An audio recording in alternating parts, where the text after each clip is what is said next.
Bueno, listo. Ya vamos 23 segundos, 22. No, debería salir sí, going live in cero. Ok. Muy bien. Ya estamos en línea. Ya, ok. Bueno, buenas noches a todos. Otra vez, bienvenidos a este conversatorio, eh, donde vamos a seguir explorando lo que estamos viviendo y sobre todo desde la perspectiva de la dificultad de hacer imágenes. Creo que la vez pasada, algo que se pudo como lograr en la conversación con Lisímaco fue como puntualizar lo importante que es para nuestra psique y para nuestro quehacer la aparición de las imágenes y la relación que tenemos con las imágenes. Nuestra psique es un aparato productor de imágenes, imágenes que nos contienen, que nos dan sentido, eh, que nos enriquecen y lo decíamos el primer día que un poco el porqué de este conversatorio era precisamente porque por lo que estamos viviendo había una ausencia de imágenes y la sensación de que había algo que se estaba tragando las imágenes que podían producirse. Entonces, bueno, nuevamente, bienvenidos. Hoy la conversación la vamos a tener con Juan Carlos Gómez, otro gran amigo, psicólogo, astrólogo, aparte un astrólogo muy especial, porque es una persona que logra realmente traducir lo que nosotros podemos ver desde el punto de vista, eh, lo que podemos ver desde el punto de vista de lo que nos da la astrología, él lo sabe a traducir con una gran potencia en términos individuales, en términos de nuestra psicología. Una persona que maneja muy bien todo el tema de los arquetipos con los cuales poder hablar de patrones se hace bastante ameno, bastante fácil y donde nos podemos identificar. Y por otro lado, bueno, voy a estar yo, para los que no me conocen, soy Eduardo Carballo, psiquiatra y analista junguiano, bueno, un analista junguiano con una gran orientación al aspecto arquetipal de la psicología junguiana. Entonces, bueno, buenas noches a Juan Carlos, buenas noches a todos y a Felipe que nos va a estar apoyando nuevamente en la parte técnica y en recogiendo los chats para que en la medida que ustedes vayan teniendo preguntas o comentarios los podamos compartir. Quería anunciarles también que en vista de la gran cantidad de interacción que hubo la vez pasada en preguntas que no se pudieron contestar en su momento y comentarios que creo que son importantes profundizar, estamos recogiendo el material y pensando cómo cómo podemos hacer una nueva reunión para poder discutir, presentar el material, contestar las preguntas que quedaron en el aire. Entonces, bueno, buenas noches a todos y como les digo, manténganse en contacto a través del chat. Felipe lo va a estar monitoreando. Buenas noches. Muchas gracias, Eduardo. Bienvenidos a todos a este Facebook Live que vamos a realizar para buscar esas imágenes que nos permitan encontrar un sentido de vida en estos momentos de aislamiento y de cuarentena. Si quieren y por el chat decir desde qué ciudad se conectan, adelante, ahí va a estar Felipe escuchando y viéndolos. Hay algo bien interesante que tú estás mencionando allí, es el tema de la ausencia de imágenes cuando nos recluimos en este momento de vida, ¿no? Y así como cuando uno analiza un sueño, que cuando se analiza un sueño se busca el contexto para saber de qué trata, qué es lo que quiere decir el inconsciente. Yo creo que es muy importante analizar en este momento ese contexto, en dónde estamos. Estamos iniciando la primavera en el hemisferio norte del planeta. Estamos a 20 de marzo, se inicia el cambio de estación y desde tiempos inmemoriales, antes del cristianismo y todo, estas fechas eran muy importantes porque eran la fecha de la siembra, eran las fechas en donde se esperaba que terminara esa tortuosa invierno donde todo muere y se empezara una nueva tierra para sembrar nuevas semillas. Eso mismo lo recogió el cristianismo a través del proceso de la Semana Santa. Es bien interesante cómo la Semana Santa la cuadran astrológicamente, ¿sí? Porque no es un tema de calendario de fechas, sino es un tema de la primera luna llena de la primavera. Por eso la Semana Santa siempre cae en fechas distintas, por eso no es la misma fecha. Y ese contexto en donde nos estamos ubicando en este instante está marcando una pauta, ¿sí? ¿Qué hay, por ejemplo, a nivel de lo judeocristiano? ¿Qué imágenes hay allí? Está la imagen de la Cuaresma, de los 40 días en que Jesús se va al desierto para enfrentar los demonios y poder hacer todo su proceso. Pero antes del cristianismo y la Cuaresma, estas fechas también eran de la misma manera supremamente importantes, porque era los 40 días en donde se alistaba la tierra para la siembra, donde se buscaba arar, donde se buscaba tener un espacio de introversión para esperar la nueva semilla. Entonces, es curioso cómo en este momento aparece la cuarentena, de la misma manera como es la Cuaresma, o como eran los 40 días en la antigüedad antes del cristianismo, que están pidiendo un alistar la nueva tierra para las nuevas semillas. Y acá se está haciendo a nivel global, no por religión, no por ideología, sino por biología, por salud, ¿sí? Por evitar un colapso a nivel de salud a nivel mundial. Y esta cuarentena nos ha hecho buscar hacia adentro.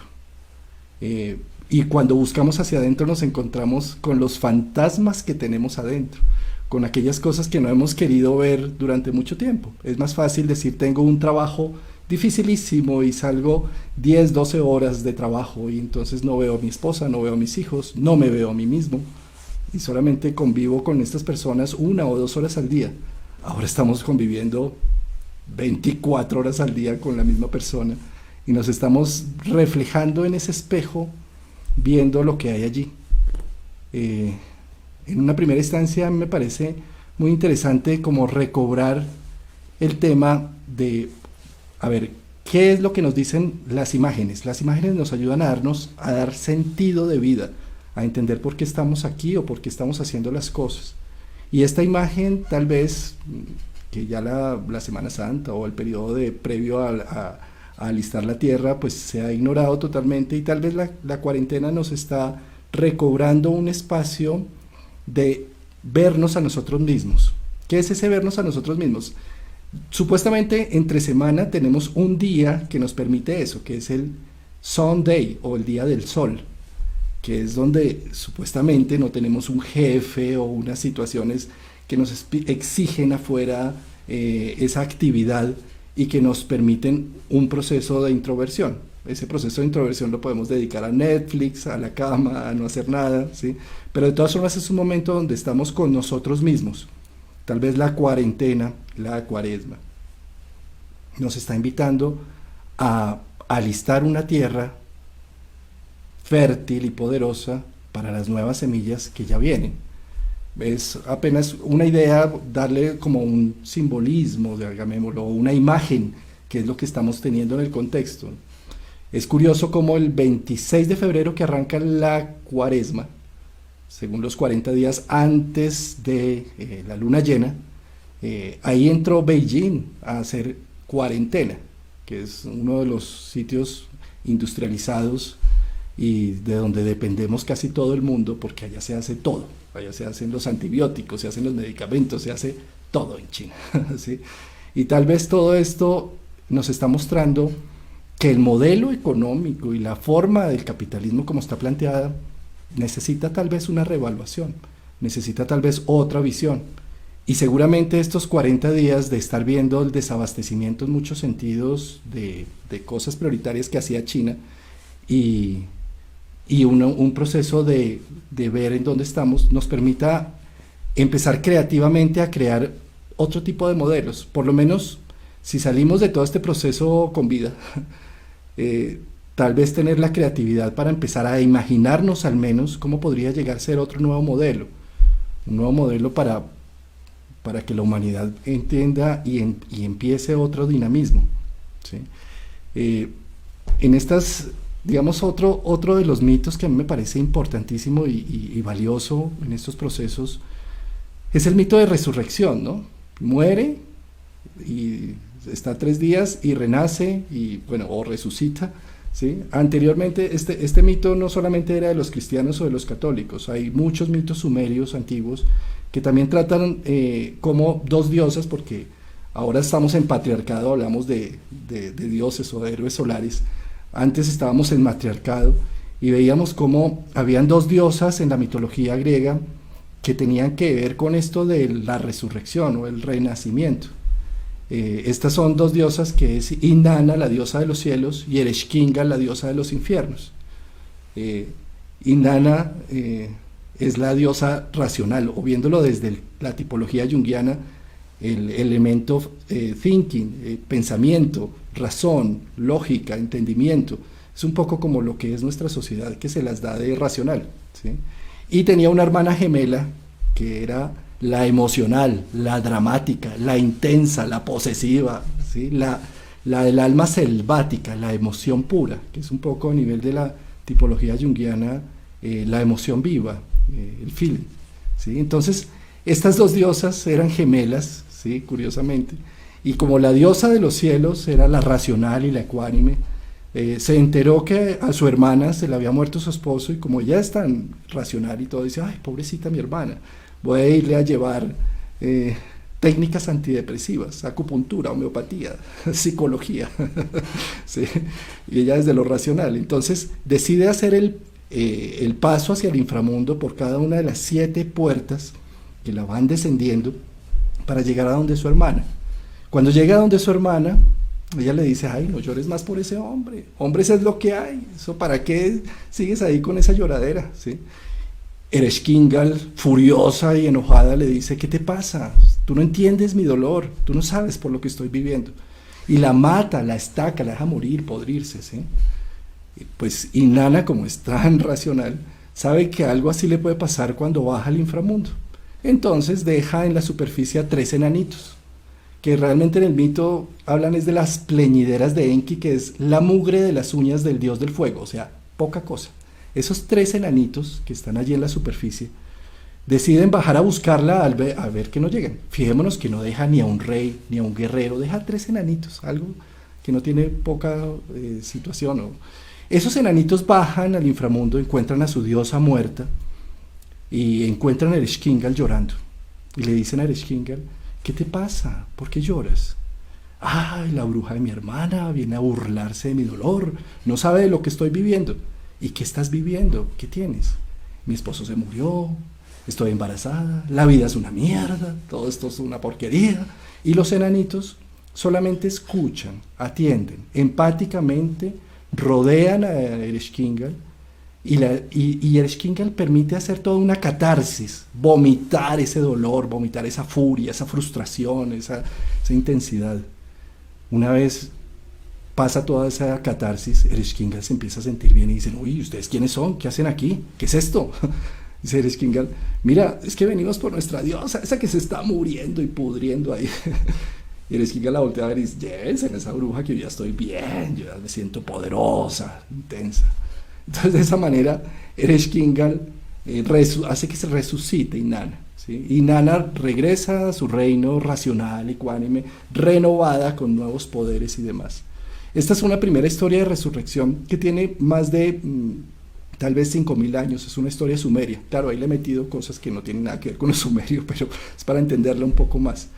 Y esta historia precisamente marca esos pasos que yo creo que tal vez desde lo racional, ecuánime, desde la economía, desde el deber ser, desde todo eso estamos haciendo, sumergiéndonos, como Inanna se ha sumergido, a donde Ereshkigal, en donde siente que hay un proceso, y si baja desde lo racional, desde lo ecuánime, a evaluar una función emocional que es totalmente opuesta, ¿sí? Pues llega, la matan, la estacan, ¿sí? La dejan morir y podrirse. No es otra cosa más que lo que nos pasa cuando nos deprimimos, que no nos provoca ni abrir la ventana, nos estamos pudriendo de la depresión. Ahora, ¿qué es lo que nos quiere decir un poco ese mito? Lo que nos quiere decir es, tal vez estos son unos momentos y unos instantes en donde no hay que utilizar esa razón, ese entendimiento, esa lógica para solucionar problemas. Tal vez este es un momento de escucharnos, como lo que dice el mito. El mito lo que dice es que hay 3 enanitos, o las pleñideras de Enki, que bajan a escuchar a Ereshkigal, que bajan a abrazar, a empáticamente, a permitir que Ereshkigal haga una catarsis, vomita su dolor, ¿sí? Y tal vez estos sean unos momentos en esta cuaresma, cuarentena, que necesitamos escucharnos un poco, vernos, ver con quién estamos casados, ver quiénes son nuestros hijos, que tal vez con tanta... los hijos se van al colegio todo el día y ni los vemos, la esposa está trabajando y ni la vemos, pero en este instante estamos viendo todo lo que somos, y tal vez si lo estamos analizando desde lo racional, no tiene salida buena, va a salir una explosión atómica allí, pero lo que tal vez, esta es una invitación a que tal vez en estos momentos no nos pongamos tanto con la razón a analizar lo que está sucediendo, a encontrar culpables o a encontrar situaciones, sino tal vez sea un momento para escuchar, atender, recibir lo que hay, ¿sí? Y que eso que hay haga una catarsis, se muestre como es, ¿sí? Saque su verdadera cara. Y en ese proceso estamos alistando una nueva tierra fértil en donde va a haber un renacimiento. No vamos a salir iguales que como entramos en esta cuarentena, vamos a salir transformados, distintos. Este es un proceso de metamorfosis. Una metamorfosis no es que le salen alas al gusano, no, una metamorfosis es que el gusano se mete en la crisálida y cambia hasta su código genético. Prácticamente estamos metidos en una crisálida que se llama hogar en esta casa, que supuestamente es un hogar tranquilo y bello, pero que ahí encontramos a la bruja de la esposa, a los zánganos de los hijos, a los que no hacen nada, y tal vez todo eso no lo debemos tanto analizar desde la razón o el entendimiento. Sea un momento más para permitir que se exprese como se debe expresar, para saber quién es quién, para saber qué es qué, para vernos reflejados en ese espejo y dar una tierra fértil en donde podamos darle apertura a un nuevo renacimiento, ¿sí? Si es que definitivamente no nos aguantamos ese matrimonio, pues se acabó, o similares. Y yo creo que tú estás tocando algo que es muy importante, Juan Carlos, que es la importancia de los mitos, otra vez, como la posibilidad de tener referencias de imágenes que nos pueden acompañar en el día a día. Un poco la vez pasada alguien preguntaba qué elementos podíamos tener para acompañarnos en esta producción de imagen. Y yo creo que, y hablábamos de la importancia de recordar los mitos y recordar cuentos de hadas, y cómo estos nos hablan de que mucho de lo que estamos pasando, que independientemente hoy en día nos toca a nosotros en lo individual y en lo personal, esto está inscrito dentro de patrones que ya los antiguos, nuestros ancestros, ya los podían reconocer. Tú señalas 3 cosas que yo creo que son muy importantes, aparte de este mito que nos regalas, ¿no? Que son la parte del mito como ejes, como situaciones que nos hablan de problemas y cómo se pueden solucionar. O sea, lo que dices tú, como este mito nos habla de que hay un proceso natural y de que hay algo muy particular vinculado con el oír, que tiene mucho que ver con nuestra profesión de oír a personas que están en angustia, que están en depresión. Al lado del mito, señalas otro elemento que es muy importante, que son los rituales. Que tú hablas de cómo los rituales, de alguna manera, permitían una reunión, permitían una interacción, y cómo la ausencia de rituales, que aparentemente la vez pasada hablábamos cómo no solamente el afuera ha roto la capacidad de producir imágenes internas, porque entonces ya las imágenes vienen de afuera, la forma en que estamos viviendo también ha roto con rituales. El comer alrededor de la mesa en determinados horarios, el encontrarnos, y cómo los rituales son importantísimos para ver y para vernos. Y ahí está el tercer elemento que yo creo que me interesa, para ir haciendo el puente con el tema de la astrología, que creo que es un gran tema en esto que estamos viviendo, que es cómo en esa capacidad de vernos podemos reconocer que nosotros tenemos diferentes terrenos internos, diferentes niveles de conciencia. Podemos reconocer el cuerpo hablándonos, podemos reconocer las emociones hablándonos, podemos reconocer la psique hablándonos, el alma hablándonos, pero de alguna manera, si nos podemos ver como partes de un todo, podemos también empezar a reconocer o a preguntarnos si ese movimiento que tenemos arriba, que son el movimiento de los planetas y de las diferentes configuraciones, también nos están hablando. Y ahí es donde entramos en el tema que yo creo que es importante de patrones y ritmos, como yo diría que el que rescata el poder ver cómo la naturaleza humana no es una naturaleza humana, sino hay cantidad de naturalezas humanas que se expresan como patrones, como posibles patrones, que tienen unas determinadas características.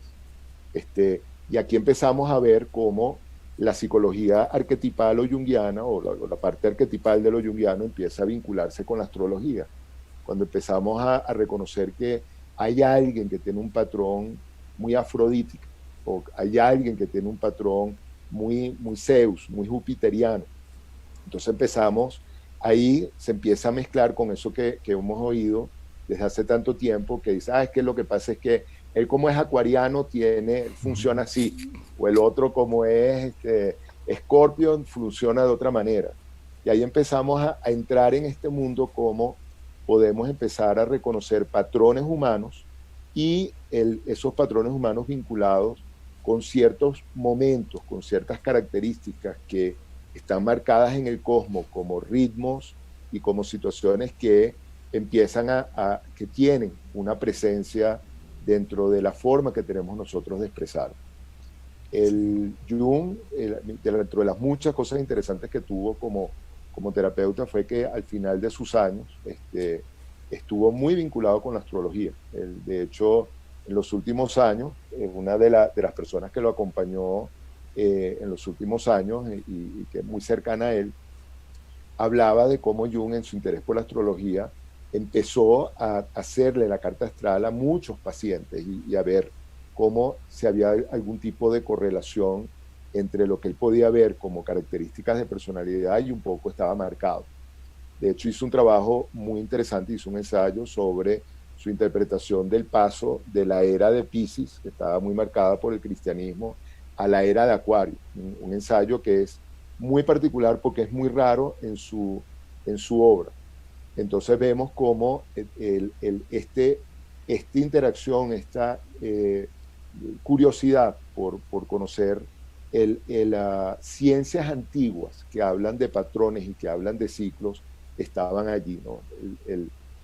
Para Jung estaba la astrología. Hoy en día tenemos el vínculo con otros sistemas que también podemos identificar como elementos que nos están hablando de patrones y de un cierto desarrollo.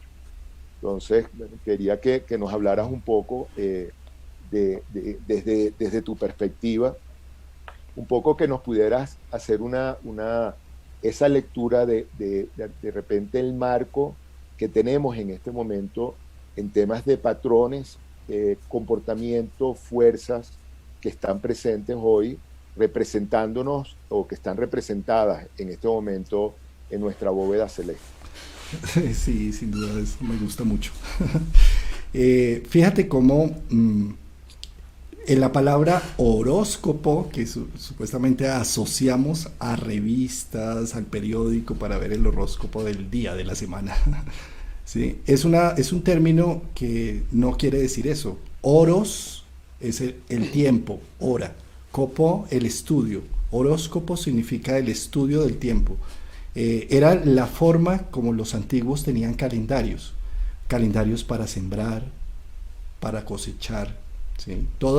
Digamos, por ejemplo, todas las pirámides de México están ubicadas de tal forma que marcan el día del primer día de primavera, el 20 o 21 de marzo, en donde se ve la serpiente emplumada bajando por las escaleras, la sombra de la serpiente emplumada, porque todas están ubicadas de tal forma que el amanecer del 21 de marzo va a dar esa serpiente que baja. Es un símbolo hermoso, ¿no? La serpiente emplumada, serpiente rastrera, pluma celeste, baja la sombra por la pirámide y fertiliza la tierra, dando la nueva cosecha, dando el nuevo momento.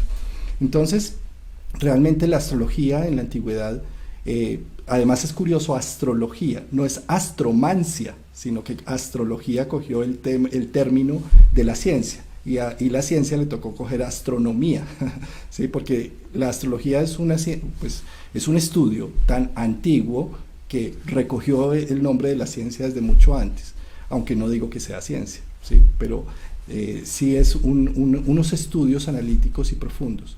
Entonces, fíjate cómo en ese horóscopo, que es el estudio del tiempo, se muestran ciclos.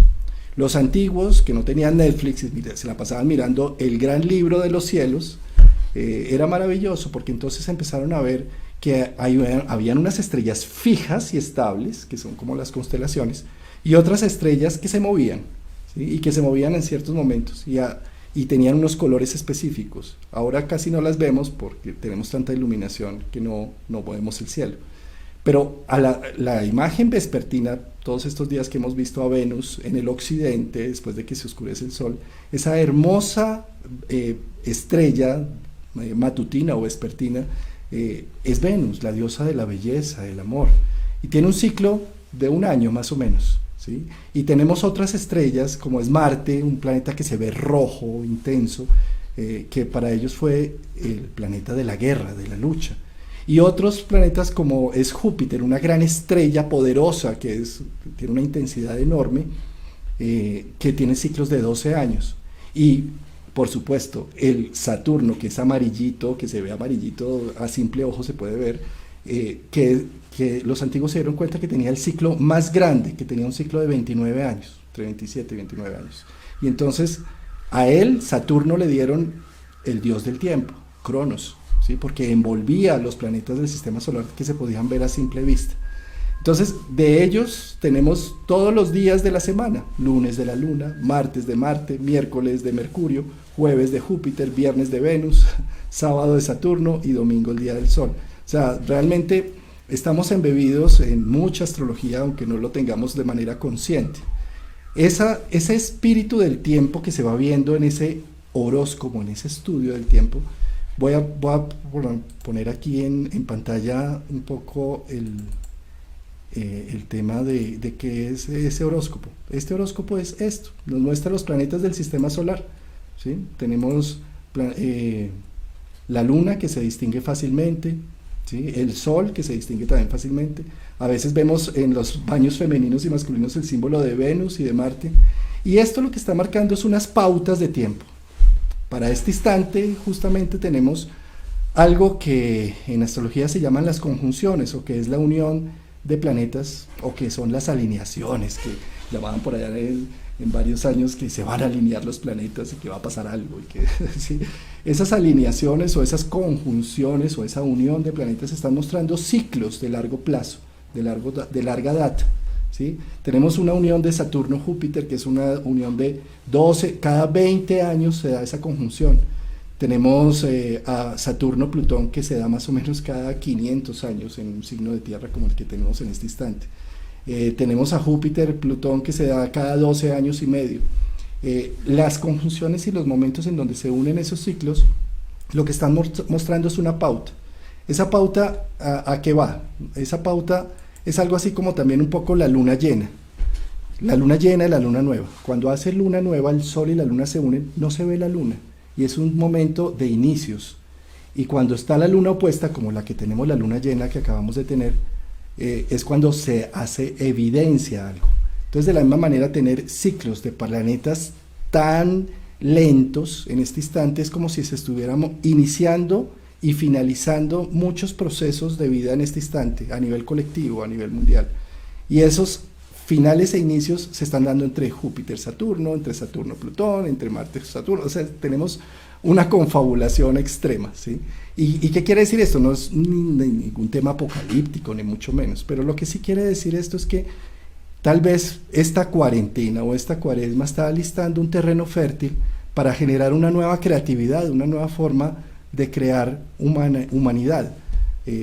Tal vez si no lo estuviéramos haciendo, tarde que temprano el mismo cambio climático nos estaría empujando a esto. Hoy fue el virus. Esas configuraciones que tenemos tan extremas de Urano en Tauro, de Saturno, bueno, una serie, para no hablar en términos astrológicos, una serie de configuraciones complejas, las hemos tenido en otras ocasiones cuando han habido guerras mundiales. qué bonito que en este instante no tengamos una guerra mundial, que no se han puesto entre unas naciones y otras una situación, y que más bien tengamos una guerra común, acuerdo hacia un virus. La tercera guerra mundial no fue contra naciones, fue contra un virus. ¿Y qué nos muestra a nivel de las épocas anteriores las guerras? Que son fuente de inspiración, son fuente de creatividad, son fuente de crecimiento en muchos niveles. Tal vez este sea un momento en donde se está terminando una antigua forma de creer que se hace la vida, de cómo creer que se hace la vida, unas antiguas fachadas sociales, unas antiguas fachadas estatales y demás, y está poniendo en evidencia una crisis humanitaria. Y esa crisis tal vez nos esté dando la pauta para dar entrada a una nueva creatividad. No sé hacia qué nueva creatividad, no sé en qué situaciones concretas, pero lo que sí es cierto es que todos estamos en este momento en un confinamiento, todos estamos en este momento viéndonos al espejo con las personas que nos rodean, y todos estamos en este momento dando un paso hacia adelante, que seguramente cuando salgamos de la cuarentena va a ser una historia distinta, así como fue. Sí. Fíjate, una cosa que yo te quería preguntar para ir como... yo creo que para hablar de crisis, psicológicamente hablando, o médicamente hablando, o sociológicamente hablando, es cuando hay una ruptura dentro de un continuo, como que hay algo que viene más o menos estable y de repente se rompe esa continuidad y hay una crisis. Y dependiendo, a lo mejor desde el punto de vista como viendo la cosa más médica, ¿no? Yo creo que la astrología nos pone un gran reto, que es ubicarnos o nos da la posibilidad de vernos como parte de un gran sistema. O sea, uno puede ver cómo si mi corazón funciona por él mismo y mi hígado funciona por sí mismo y mi riñón funciona por sí mismo, de alguna manera yo como individuo no puedo funcionar sin esos órganos. De hecho, cuando uno de esos órganos fallo yo y me puede llevar a la muerte. Si nosotros esa metáfora de los órganos y el individuo lo ponemos como los seres humanos como órganos de otros sistemas sociales o incluso sistemas dentro de una naturaleza, como así como de repente podemos ver la gran naturaleza como un órgano o como un ser vivo, nosotros somos determinadas partes de ese ser vivo. Y si vemos el cosmos, el universo como una gran totalidad, somos pequeñas células dentro de esa totalidad, ¿no? Entonces, ahí yo creo que es interesante porque nos pone en perspectiva, no de un tema puntual, individual, autocéntrico, egocéntrico, sino nos pone como parte de una gran totalidad. Entonces, toda esta introducción, esta perorata, era para preguntarte de repente, hablando nuevamente en términos de crisis, fíjate, cuando la autorregulación falla, hay una crisis. Cuando en un sistema falla la posibilidad de que el hígado se autorregule o que el riñón se autorregule, hay una crisis y hay un síntoma. Y si yo ese síntoma no lo oigo y de alguna manera no lo atiendo, eso me puede llevar a la muerte. Hay otra forma de ver esto también, que tú lo señalabas como un tema de ciclos. En los ciclos hay un inicio y hay un final. El embarazo empieza, el ciclo empieza con la fecundación, se unen dos células y empieza todo un proceso celular y biológico que termina al final con un proceso en el cual todo ese sistema se rompe, se destruye y en el nacimiento aparece otra forma de expresión. O sea, si nosotros vemos el embarazo, lo podemos ver como un pequeño ciclo de vida, de una vida, donde tiene un principio que empieza con esta unión celular y tiene un final que empieza con el nacimiento como tal pero en el momento en que nacemos, todo eso pasa a ser otra cosa y se destruye. Desde el punto de vista astrológico, como este ciclo que estamos viviendo, lo podemos ver como un síntoma de una pérdida de autorregulación o como parte de un estadio dentro de un proceso. De repente estamos en un proceso de cambio fundamental o un proceso de terminar un ciclo. Astrológicamente, ¿cómo se puede ver eso? Si nosotros nos vemos dentro de dentro de ese sistema, ese gran sistema que es el universo. Sí, yo diría que este es un momento de nacimiento, de renacimiento, de la crisis lo que nos busca, lo que nos impulsa es a salir de una zona de confort. Sí, sobre todo, por ejemplo, nosotros países que estamos en la franja ecuatorial, que no tenemos estaciones, que no sabemos lo que es el cambio. ¿Sí? De pronto en el norte y en el sur se sabe que hay invierno y que hay primavera y hay una nueva situación. Nosotros en países ecuatorianos no tenemos casi cambios, estamos cocinándonos a fuego lento. ¿Sí? Y esto es una novedad y esto nos hace, esto no tiene antecedentes, por lo menos en una historia moderna, ¿sí? Y sobre todo a nivel de países del Ecuador. Y prácticamente lo que nos está pidiendo es que salgamos de una zona de confort. De aquí van a haber muchas empresas que se quiebren, muchas situaciones a nivel de la economía muy complejas, ¿sí? Y esto lo que nos está pidiendo es creatividad, nos está pidiendo es enfrentar una situación que ya es un hecho, aceptarla. Eso son como las etapas del duelo que se viven desde la psicología. En primera instancia es negación, esto no puede ser, esto es la culpa del uno, la culpa del otro, y solamente hasta que llegamos a la etapa de la aceptación empezamos en un proceso de renacimiento. Prácticamente este es un momento en donde esta conjunción, por ejemplo, a nivel astrológico, Saturno, de allí azteca y demás, sino fue a través de una pandemia, ¿sí? Con las enfermedades que importaron desde España. Entonces, de la misma manera, se generó un nuevo mundo en ese momento, ¿sí? Una nueva acción, sí, con muchas pérdidas y muchas situaciones complejas que no va al caso analizar. Pero a lo que voy es que tal vez en este momento lo que se está pidiendo es una renovación. Si nosotros no hacemos un cambio profundo como seres humanos, vamos a acabar la Tierra, porque es que la Tierra somos unos depredadores, el consumismo y la forma como se están haciendo las cosas. Yo creo que Urano en Tauro está pidiendo reevaluar los valores, ¿sí? Y eso es lo que está pasando en este instante. ¿Cómo es que tenemos toda la producción en China? Y entonces para China 2 meses y se desabastecen los antibióticos a nivel mundial. O sea, ¿qué pasa? ¿Sí? Entonces yo creo que hay todo un proceso de evaluar si, como están planteadas las cosas, por pagar lo más barato, y sin ver lo que hay detrás. Acá es un tema de conciencia. No vemos que allá detrás hay una serie de personas trabajando en unas condiciones paupérrimas y que por eso sale más barato todo, sino simplemente vemos es que es más barato y allá lo compramos. Entonces, a nivel mundial, yo creo que todo eso está buscando que haya una revaluación, no poner todo en la gran industria en China, sino que cada uno de los países en cierta medida sean autosuficientes, por lo menos de lo básico, lo primario, ¿sí?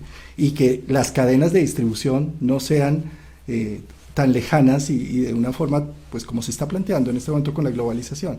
Entonces, yo creería que este es un momento de ciclos donde se está terminando una zona de confort, se está acabando. Solamente, Darwin lo decía, solamente la necesidad nos hace movernos, la necesidad es lo que hace que evolucionen las especies. Si no hay necesidad, no cambian, ¿sí? Y tal vez esta situación nos está pidiendo que miremos, que cambiemos, porque la necesidad está premiante. Y es algo que ya nos está tocando la puerta, ¿sí? Y me parece interesante eso porque igual desde el punto de vista psicológico, la profundización de la psique y el movimiento, la expansión de la conciencia tiene que ver con esas preguntas y con con esas salidas de zona de confort.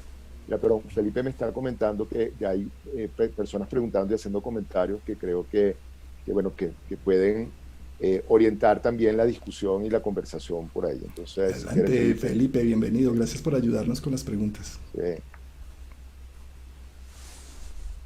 Muy buenas noches, Eduardo. Muy buenas noches, Juan Carlos. Hasta ahora la conversación ha tenido muy buena acogida. Los queremos invitar a que nos desarrollen más preguntas. Estamos claramente muy pendientes de sus comentarios y les agradecemos su calidez. Pero en este momento también nos gustaría oír sus cuestionamientos alrededor de todo este conversatorio. A mí me gustaría abrir estos primeros cuestionamientos desde un cuestionamiento personal. Y es respecto a la ritualización.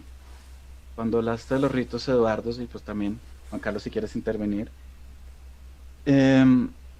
Respecto a la ritualización, ¿existe alguna jerarquía? Es decir, ¿Es más valioso un ritual instalado desde lo colectivo o es más valioso un ritual instalado desde lo personal? ¿O se recogen efectos diferentes con los mismos? Ok.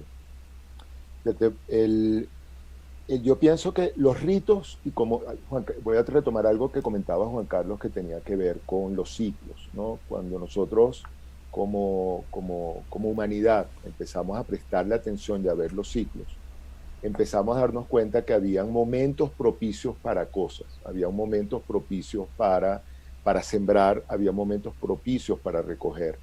Y de alguna manera eso empezó a activar ritos, como aparte del momento propicio, si de repente yo hacía algún tipo de acción, se propiciaba el momento, la siembra y la recogida. Y después vinieron ritos que tenían que ver con la muerte, ¿no? Yo creo que de alguna manera los ritos están planteados un poco como acciones que nos ayudan a intervenir o nos ayudan a facilitar un cierto misterio.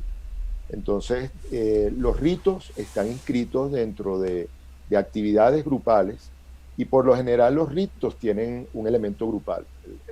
El reunirse, como decíamos, alrededor de la mesa, el ir a misa o ir a la sinagoga o ir a la mezquita, son ritos que están inscritos dentro de un grupo. Obviamente, yo creo que sí, uno puede, como lo hace uno en la intimidad de la casa, como uno puede llevar esos ritos grupales a la intimidad, a la parte privada, hacerlos privados. Y desde allí hacer ritos muy personales. Todos tenemos, una cosa es tener el hábito que yo hago al levantarme y otra cosa es tener conciencia de por qué hago eso y de alguna manera lo establezco en ritos.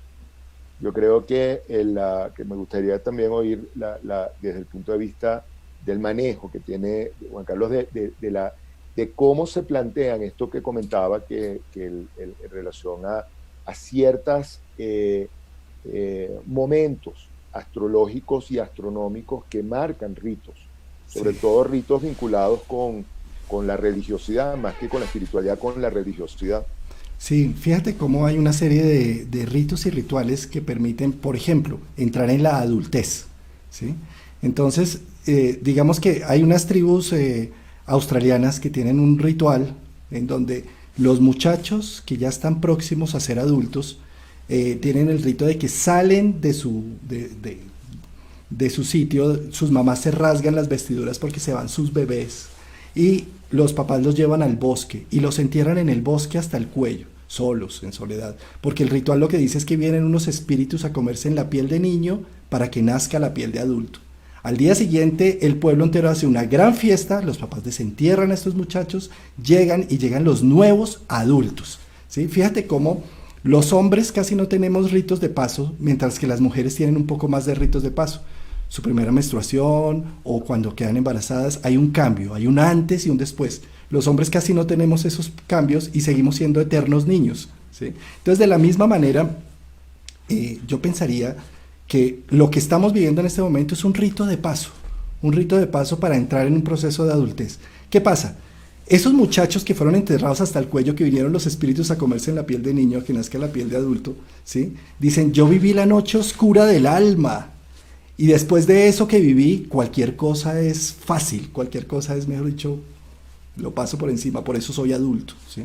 Y la falta precisamente de esos ritos de paso hace que los muchachos adolescentes se metan en situaciones complejas, como la drogadicción, porque es como una necesidad de meterse a ese mundo adulto, de decir yo puedo, yo genero, ¿sí? En la antigüedad era, vaya y case un león y tráigame la garra del león, se puede morir allá, pero si trae la garra del león es adulto, ¿sí? Entonces es como, llegué con la garra del león, ya lo puedo superar todo, ¿sí? Entonces, precisamente yo creo que estamos dados en este instante a tratar de superar de la manera con mayor esperanza, con mayor resiliencia este momento que es como un rito de paso que nos está permitiendo entrar en una nueva dinámica. Y en la medida en que, digamos, más adelante, en unos 10 años, cuando le contemos, si quedamos vivos, cuando le contemos a los nietos y demás, ¿sí? Uy, yo viví ese proceso y no se imaginan lo que fue estarme con su mamá metido en ese cuarto todo el día, los 40 días. ¿Sí? Si ya pudimos superar eso, vivir con la esposa todos los 40 días, podemos superar lo que sea. ¿Sí? Es decir, es como si si existiera, el rito lo que busca es que haya un antes y un después. Hemos perdido esos rituales, queda una fiesta de 15 años, que ya no tiene ninguna significación, quedan una serie de rituales que, el matrimonio que a veces ya no tiene significación tampoco, ¿sí? Que generan un antes y un después. El matrimonio, por ejemplo, debería ser la muerte del individuo para nacer como pareja, el tener un bebé, la muerte de pareja para nacer como familia, ¿sí? Y el divorcio, la muerte de la familia para nacer como individuo. Sí, pero digamos que cada uno de esos ritos de paso deberían ser unos momentos importantísimos, esa noche oscura del alma donde nos identificamos a nosotros mismos para decir, había un antes y hay un después. Y como hay un después, entonces, conscientemente me entrego a esta nueva semilla y genero nuevos frutos, con esperanza, con resiliencia, ¿sí? Aceptando que esto es un evento que nos está pasando a nivel mundial y que necesitamos es dar un paso hacia adelante, no quedarnos en lo que fue, sino más hacia adelante. ¿Tienes alguna otra, Felipe? Sí. Bueno, Alejandro Rivero trae un aporte valioso. Él reconoce, digamos, muy valiosa la idea de alistar la nueva tierra para las nuevas semillas. Entonces él está indagando sobre imágenes o mitos que hagan referencia a este motivo, al de alistar la tierra. A mí se me ocurre una, y es la de, es un poco violenta, pero es la de la mitología nórdica que viene con el Ragnarok, que viene una gran batalla cósmica entre los dioses y los equivalentes a los titanes, pero que básicamente después de ese gran enfrentamiento queda nivelado todo de nuevo para que venga un nuevo ciclo. ¿Qué aportes podrían hacer ustedes desde esa figura mitológica de preparar la tierra? Yo creo que hay algo que me gustaría como poner para después como amplificarlo, que es el tema de lo que podemos llamar el terreno apropiado para. Cuando nosotros hablamos de arquetipos, tenemos unos marcos y tenemos una posibilidad de moverse dentro de ese marco. O sea, cuando nosotros hablamos de el arquetipo, otra vez el arquetipo de Zeus, Zeus tiene un marco donde se mueve y tiene otros marcos donde no se va a mover, lo que podemos llamar el campo arquetipal. Es el campo en el que ese arquetipo se puede mover. Y aparte de ese campo tiene lo que nosotros llamamos los dominantes arquetipales, que quienes están en ese salón de reunión de un determinado arquetipo, quienes están invitados al salón de reunión de Apolo, quienes están invitados al salón de reunión de Festo o de Ares, o de quienes están invitados ahí. Yo diría que cuando hablamos de rituales también y lo vinculamos con un tema, como es el tema de preparar la tierra, estamos hablando de un arquetipo. La diosa que está vinculada con eso es Demeter. Entonces tenemos como Demeter tiene un campo arquetipal de las cosas que pueden suceder allí y las cosas que no pueden suceder dentro del campo demeteriano. Entonces yo creo que el retomar los mitos de alguna manera nos permite como ir reconociendo el campo que tiene cada arquetipo, lo que es posible hacer cada arquetipo y lo que no.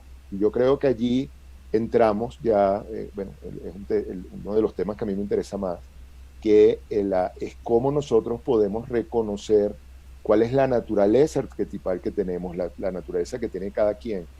Porque uno de los grandes enfermedades que tenemos hoy en día es que desde el deber ser y desde el cumplir con algo, no nos preguntamos acerca de cuál es mi arquetipo y cuál es mi campo arquetipal, por ponerlo en términos como muy generales o como muy generales. Es como esas personas que son urbanas y de repente deciden irse a vivir al campo, porque entonces, porque alguien les dijo que eso está de moda y que vivir al campo es una delicia, porque se pone en contacto con una cantidad de cosas que no pueden, y entonces esta persona urbana se va al campo y más o menos a los 5 meses, si no antes, está viendo en qué río se ahoga o en qué palo, en qué mata porque no puede. O sea, una persona urbana, y hay personas que desde el punto de vista de su naturaleza arquetipal son urbanas, les cuesta mucho salir de ese campo de lo urbano, de esa dinámica del urbano, de esos dominantes del urbano, y salir a vivir en otro terreno. De la misma manera pasa, puede ser la situación inversa. Personas que viven en el campo, personas que son más de la naturaleza, los ponen a vivir en una ciudad. En Venezuela hubo una situación que fue muy particular.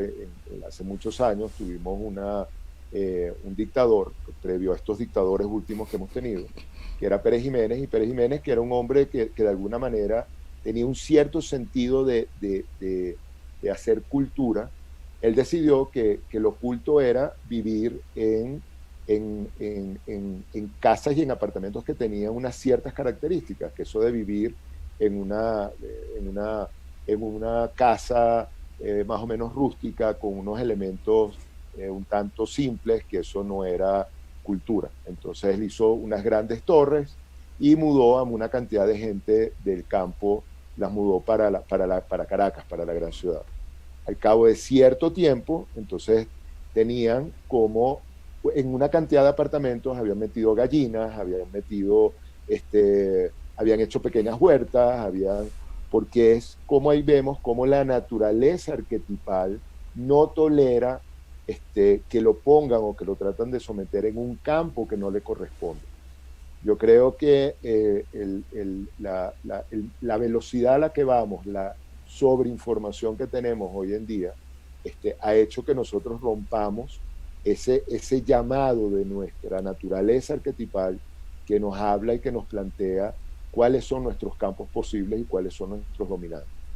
Entonces creo que en ese tema del sembrar, igual que en la cosecha, igual que en hacer una herramienta, en construir una pieza de cerámica o de porcelana, en casarse, en tener hijos, en cada uno de esos están involucrados arquetipos y marcos muy particulares, y otros están excluidos.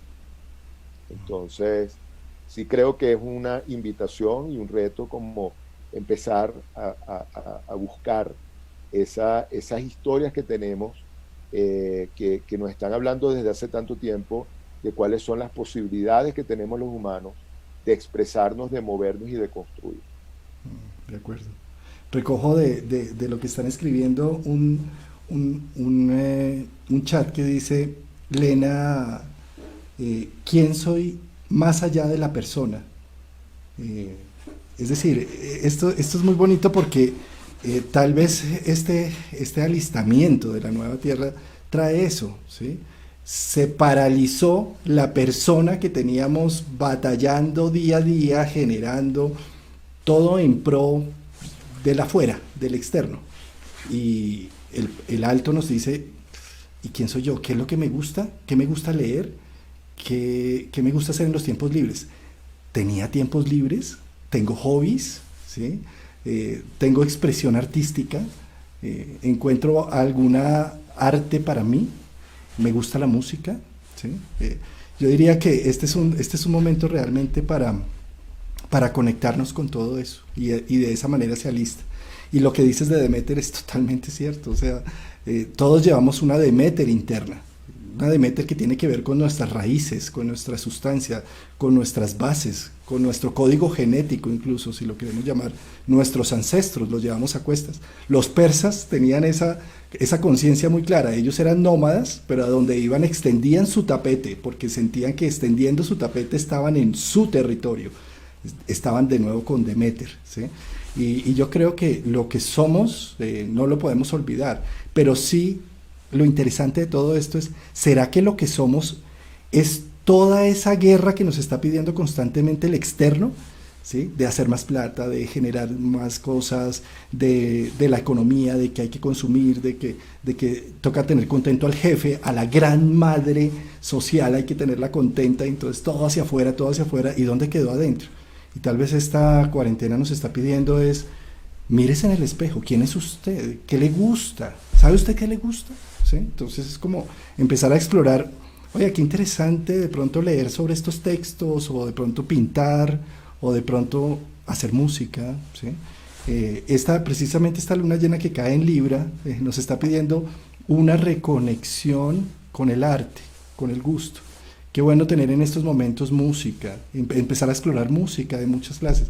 Yo creo que la música para este instante es supremamente importante, ¿sí? Aprovechando estos momentos de interiorización.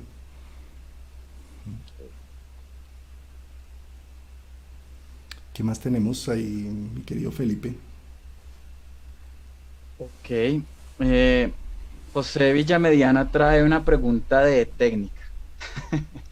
Una pregunta que creo que es muy valiosa y es, ¿qué diferencia habría entre buscar símbolos en la astrología o hacerlo en el I Ching, Tarot o cualquier otro inspirador de insight? Bellísima esa pregunta, me encanta. Es que fíjate que la astrología no es el centro y no es lo único, es solamente una herramienta, ¿sí? Y como herramienta, sí, como cualquier otra cosa, es una cosa adicional más. Yo diría que lo más bonito de la astrología o del I Ching o del tarot o de las distintas formas es que se vuelve en un tercero en una relación, por ejemplo, consultante profesional, ¿sí? En donde el número 3 ayuda a que no es usted el que le está pasando, o sea, no es la pandemia, no es lo que estamos viviendo, es a nivel de ciclos lo que podría llegar a estar pasando. Entonces hay un número 3 en donde se puede proyectar la situación y se puede analizar y cada uno recoge lo que necesita. ¿Sí? Jung decía algo muy bonito, si el inconsciente no llama a la puerta, no vaya tras de él a buscarlo. ¿Sí? Entonces el tema de la mitología o de las distintas formas de tener un número 3 en una relación paciente-consultante es tener un espacio, un número 3 que permita una interacción en donde cada uno recoge lo que necesita, no lo que se le impone, no lo que se dice que es lo que le va a traer la solución, sino que cada uno mira su espejo que está ahí en ese número 3 y dice, no me está analizando a mí, ni el terapeuta se está poniendo como ejemplo personal él, ni me está diciendo que yo soy o me está juzgando, sino es el número 3, es la carta natal o es la astrología o es la del tarot o es el I Ching. ¿Sí? Entonces eso permite que uno recoja lo que necesite realmente y que no se enganche con una situación que de pronto no es para él. Hay algo que, complementando lo que dice Juan Carlos, yo creo bueno, para los que no están muy familiarizados con la teoría junguiana, uno de los elementos, de las preguntas que se hizo yo muchas veces fue la relación que hay entre psique y psique, viéndolo como esa vivencia que tenemos, esa dinámica interna que tenemos, pero que de alguna manera no la podemos muchas veces contabilizar, y la materia, como hay un elemento que se presenta como algo concreto que el ser humano es capaz de hacer. Y una relación que él tenía permanentemente entre cómo se mueve ese mundo de lo psíquico invisible y cómo toca el mundo de la materia, de lo que es visible, reconocible. Y él empieza a hablar que cuando se dan elementos que unen, que alinean esa parte invisible con la parte visible, esos elementos, esas expresiones, lo que llamaba él sincronicidad.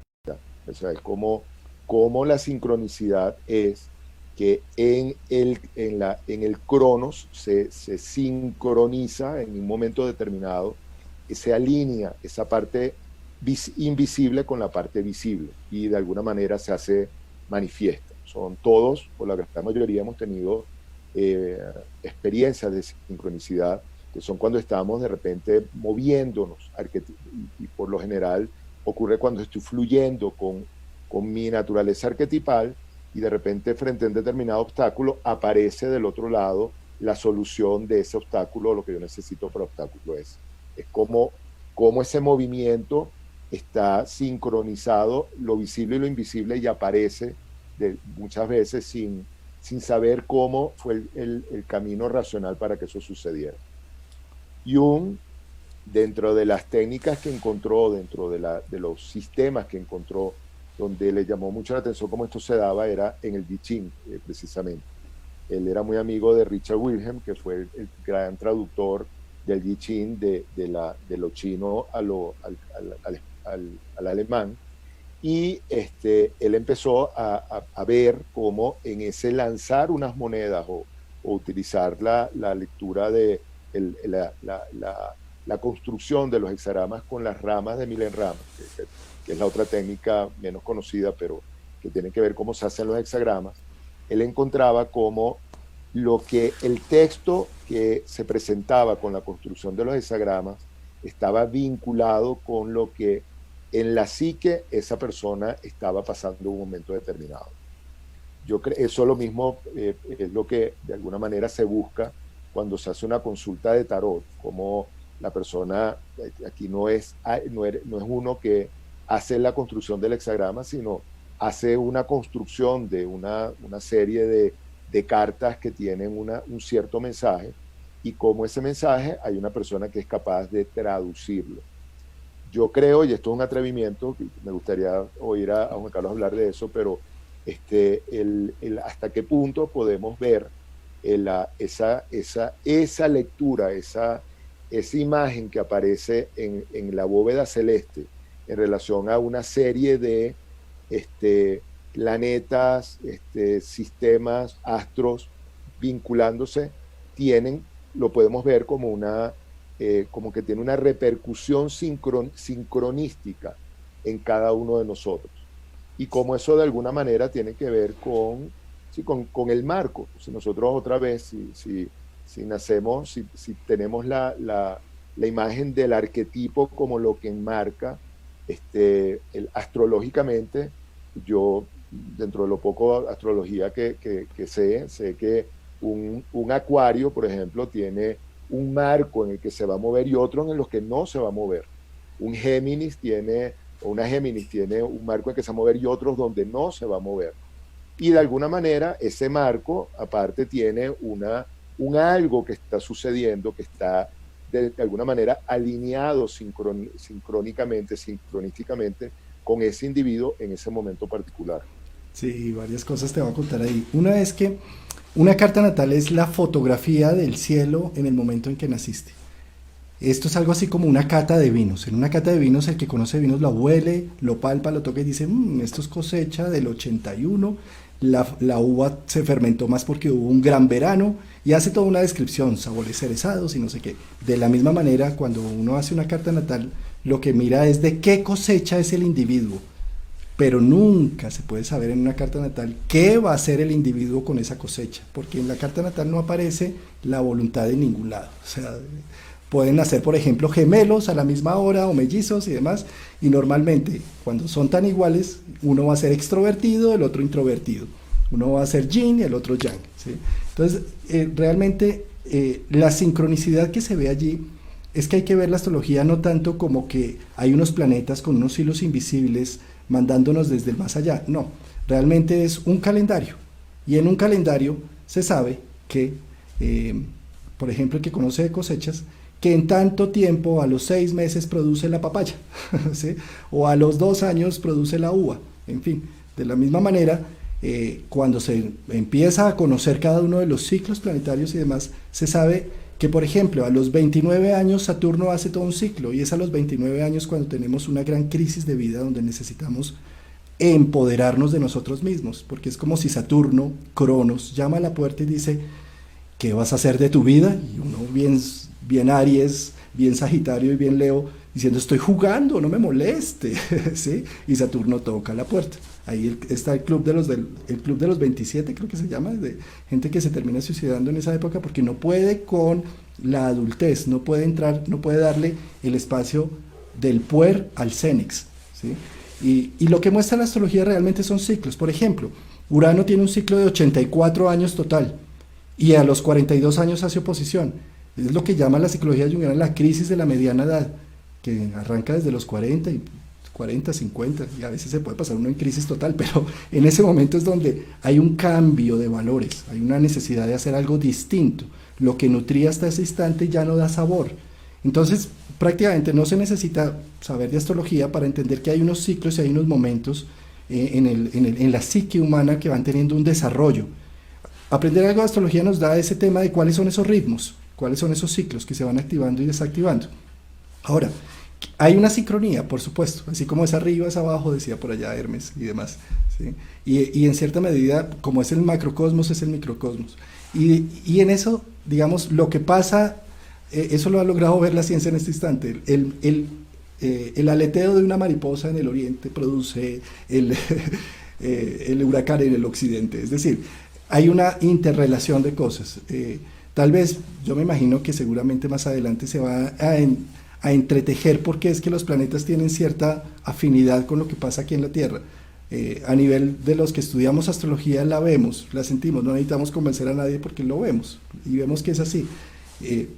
Ahora, no se trata de que sean hilos mágicos, yo creo que tiene que ver es con un calendario. Así como vemos un calendario y decimos, en diciembre vamos a comprar regalos, no es que diciembre me esté teniendo unos hilos invisibles para que compre regalos, es que es la época de hacer ese tipo de cosas. De la misma manera, creo que cada uno de los planetas cuando pasa en tránsito o en progresión por un punto, es como si me activara cierta dinámica, como si ya maduró y empieza a hacerse realidad, empieza a florecer. Y conocer eso no nos va a predecir el futuro. Realmente la astrología no es la bola de cristal, por eso no es astromancia. No se trata de adivinar el futuro, se trata de ver cuáles son las pautas que están activas, cómo es el momento, cómo está el clima de los cielos, y de acuerdo a eso entender cuál va a ser mi mejor forma de sacar mi mayor potencial. No se trata de ver si me voy a casar el otro año, si me voy a ganar el baloto. No, eso no se trata de la astrología. Se trata un poco de autoconocernos. Yo diría que es el esquema o el mapa de la psique, que es una buena forma de radiografiar lo que somos y de acuerdo a eso sacarle el mejor partido. No se trata de ser determinista, ni mucho menos, ¿sí? Me gusta esa imagen. Mira, Felipe me está diciendo que hay varias preguntas de la audiencia. Sí, efectivamente las hay. Entonces, María Isabel Bernal hace una pregunta excelente. Ella cuestiona si es posible que los arquetipos dominantes de la naturaleza profunda, es posible que estos arquetipos sean contradictorios y que choquen como internamente. O sea, se sabe que a nivel de complejos y de las capas de la personalidad sí hay conflicto, pero puede haber un conflicto en el interior del ser a razón del choque de estas esencias, de estos arquetipos. Sí. Esa es una muy buena pregunta, porque aparte, desde el punto de vista de lo junguiano, nosotros como individuos tenemos la posibilidad de que cualquier, o sea, un poco para los que no conocen de arquetipos, un poco también para darles un poco de información.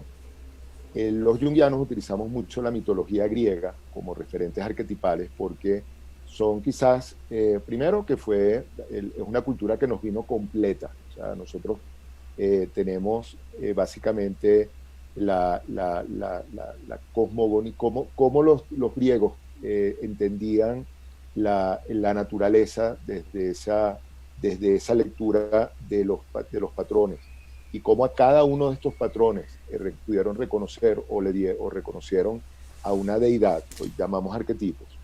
Los analistas junguianos, entonces, utilizamos mucho como referencia esos diferentes dioses y diosas para poder identificar esos patrones. En principio, lo que nos dice la psicología es que cada uno de nosotros tiene en sí el potencial de que cualquiera de esas patrones se puedan expresar, cualquiera de esos. Con lo cual nosotros podemos tener en sí, o tenemos en sí, hermanos y hermanas que no se quieren bien, naturalezas que son contradictorias y que muchas veces son excluyentes.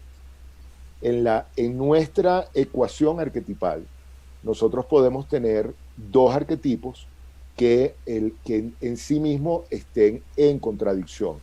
Por ejemplo, entre los dioses masculinos, nosotros podemos tener podemos ser por un lado apolíneos y por otro lado dionisíacos, y son dos arquetipos que entonces están ahí generando una tensión permanente, y esa tensión, lo que nos toca es aprender a vivir con esa tensión y de alguna manera atender lo que Apolo en unos momentos me pide y lo que Dionisio en otros momentos me pide.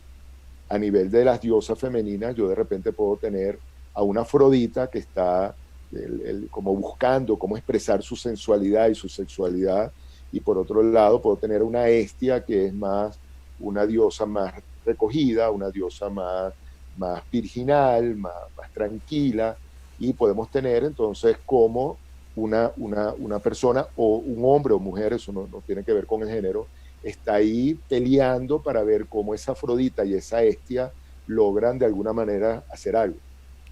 Por decir algo, de repente terminan invitando a comer unas onces muy tranquilas y termina una orgía, o sabemos qué. O sea, pero son formas, por exagerar, de cómo nuestro mundo, nuestra psique, busca como tolerar esas tensiones y buscar salida a lo que sucede. Entonces, excelente pregunta, porque sí, nosotros tenemos en el interior esas fuerzas. Y creo que eso le da una puerta, una ventana para que Juan Carlos nos pueda hablar entonces de esos elementos que hay, que sé que la interacción que hay entre los diferentes planetas que representan arquetipos y estas posibilidades son los que nos juegan muchas veces esos malos ratos de cómo tenemos una fuerza que está empujándonos hacia otra y otra fuerza contradictoria que nos arranca hacia otro lado. Ahí es donde la astrología entra a hacer un esquema de esos arquetipos y a mostrar dónde están, quiénes son, de qué están vestidos, cómo actúan. Y es que creemos que somos uno, solamente uno, pero somos muchos dentro de uno, ¿sí? Basta ver, pregúntale a tu mamá cómo eres tú y te va a dar una descripción, pregúntale a tu jefe y te va a dar otra descripción, pregúntale a tu amante cómo eres tú, o pregúntale a tu ex cómo eres tú, y verás que vas a tener muchas características de cómo somos. Es como si dentro de nosotros fuéramos un teatro completo, y cada uno de esos actores que están en ese teatro tuvieran un papel determinado para hacer algo específico. Por supuesto que hay dualidades. La dualidad es importantísima. Sin dualidad no se crea, no hay creatividad, ¿sí? La dualidad en los computadores donde estamos viendo es código booleano, ceros y uno. El negativo y positivo da la energía eléctrica, días y noches, ¿sí? Gracias a que hay contraste, a que hay lo otro y a que tenemos luchas internas, es que generamos un camino intermedio, un camino de creatividad y un camino de solución hacia conflictos. La dualidad y el choque que tenemos internamente es lo que nos permite ser humanos y ser diferentes, ser únicos. Cada uno de esos arquetipos pues están marcados en la astrología por cada uno de los planetas, ¿sí? Venus va a representar nuestra zona de amor, de gusto, de felicidad, de placer, de búsqueda del otro, de búsqueda de relaciones. La luna va a buscar la casa, la familia, cómo me contengo, cómo creo un arquetipo suficientemente bueno que me contenga, el sueño, la alimentación, todo esto, ¿sí? Marte va a mostrar cómo ataco, cómo genero, cómo defiendo mi postura, cómo activo una dinámica de buscar lo que quiero, cómo defino qué quiero y cómo lo encuentro, ¿sí? Júpiter, la expansión, cómo estudio, cómo viajo, cómo encuentro nuevos límites. Saturno, mis límites, hasta dónde llego, hasta dónde dejo que los otros lleguen sobre mí, o hasta dónde pongo una pared para decir hasta aquí llegas.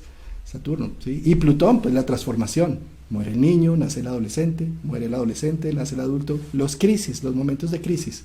Urano, los momentos de flash, de renovación, de iniciativa, de hay que hacer una revolución, hay que hacer un cambio.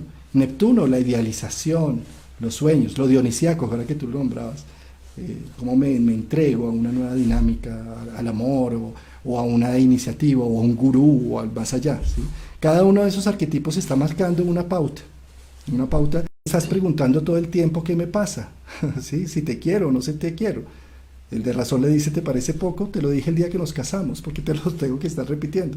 El de la emoción va a decirle, no me gusta tal persona, no te vayas con él. Y el de la razón, ¿pero por qué no te gusta? Dame una razón, ¿sí? Es decir, son arquetipos que están opuestos y que gracias a esa oposición también generan una complementariedad.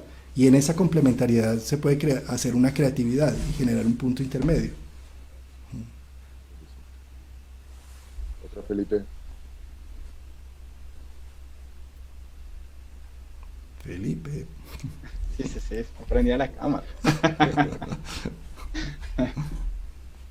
Bueno, Esperanza Barrera y Patricia Ramírez traen un tema que me parece interesante, porque justamente lo estábamos comentando como preparación al Facebook Live de hoy, y es las implicaciones de la de la incapacidad de ritualizar la muerte, ¿no? En estos momentos, ¿qué pasa con todo esto, el impacto psíquico de la incapacidad de poder realizar rituales funerarios a razón de la pandemia?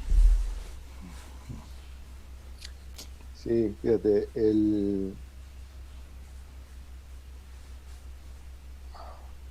antes de empezar el Facebook Live, estaba compartiendo unas experiencias que me comentaban en estos días de cómo habían muerto familiares o habían muerto personas en familias eh, muy religiosas. eh, y cómo la prohibición en algunos sitios, en algunos países, de que se congreguen, que se hagan grupos, ha hecho que los ritos funerarios de algunas de estas personas fallecidas no se hayan podido cumplir. Y cómo en estas familias muy religiosas eso ha tenido un efecto muy importante. Yo creo que algo que nosotros perdimos hace mucho tiempo, o por lo menos generacionalmente hablando, un tema sobre que no nos gusta hablar y no nos gusta como explorar, no nos gusta reflexionar, es el tema de la muerte. Yo me acuerdo que desde que yo estaba pequeño me decía, mira, lo único seguro que usted tiene es que se va a morir. Y yo creo que esa enseñanza que yo tuve desde tan pequeño para mí fue muy importante, porque desde muy temprano yo he tenido una conciencia de mortalidad que ha tenido un efecto profundo en mi vida. Yo creo que cuando uno sabe que va a morir, de alguna manera hay una capacidad de disfrutar, hay un compromiso con lo que uno hace que se marca mucho más que en una persona que nunca pensó que se podía morir, o que cree que tiene, no sé, que va a estar dando vueltas por aquí toda la vida. Y va a dar vuelta toda la vida. El tema es que la vida se acaba.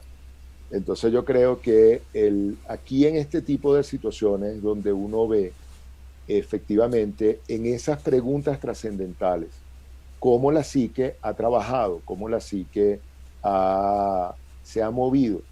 Si yo tengo una reflexión sobre la muerte, una pregunta sobre la muerte, de alguna manera yo tengo ciertos rituales sobre la muerte y sobre la vida que me mantienen en movimiento y que mantienen de alguna manera el mecanismo de autorregulación que estábamos hablando inicialmente de mi psique. Si yo creo o yo no me pregunto y yo de alguna manera vivo una psique eterna, bueno, esa psique le va a costar mucho autorregularse. Y cuando suceden este tipo de cosas, cuando se concreta la muerte de una persona cercana, si yo no estoy preparado, muchas veces es la primera experiencia que se tiene de iniciación frente a la muerte. Y yo creo que eso ha sido muy duro en esto que estamos viviendo. Hay personas que están viviendo las iniciaciones de la muerte, lo están viviendo a un nivel de una violencia brutal. Cuando Juan Carlos hablaba de los ritos de iniciación, y los ritos de iniciación lo que nos permiten es cómo nuestra psique va teniendo movimientos para los cuales se puede ir preparando para movimientos cada vez más complejos. Cuando nosotros no estamos preparados para un determinado movimiento y nos agarra de sorpresa, en ese momento en particular, la psique sufre mucho y puede incluso llegar a romperse, puede llegar a desorganizarse. Entonces, para muchos, esta época que estamos viviendo, que dentro de la gran dificultad que está teniendo, es que los está forzando a una iniciación en el tema de la muerte de una manera brutal. Entonces, nuevamente, si podemos ver esto como un proceso y podemos ver esto como un aprendizaje, y no en la parte superficial de que todo hay que sacarle un aprendizaje y vamos a ver qué aprendemos de este horror. No desde ese punto superficial, creo que planteándonos desde una parte realmente profunda, realmente responsable, comprometida con nuestra vida, con nuestra psique. Creo que desde ese punto de vista, todas estas iniciaciones que estamos teniendo son sumamente valiosas. Desde la iniciación a la muerte, que como les digo, que es sería a lo más trascendental, a la iniciación al cambio, la iniciación a la intimidad, la iniciación al contacto conmigo mismo, la iniciación a la autoridad. Bueno, como yo me doy cuenta que en la dinámica que tengo con mis hijos, eso está perdido. La iniciación a la privacidad y a la intimidad nuevamente, a cómo se mueve eso. Entonces sí creo que en ese sentido esto que estamos viviendo implica un reto psíquico muy profundo. Yo de ahí recojo varias situaciones que estás hablando. Uno es, desterramos la muerte de nuestras vidas y es lo único seguro que tenemos, ¿sí? En la antigüedad los muertos familiares se enterraban en el patio, ahora los enterramos fuera de las ciudades, ¿sí? Enterrarlos en el patio hacía que se recordara que la muerte es algo que nos va a llegar.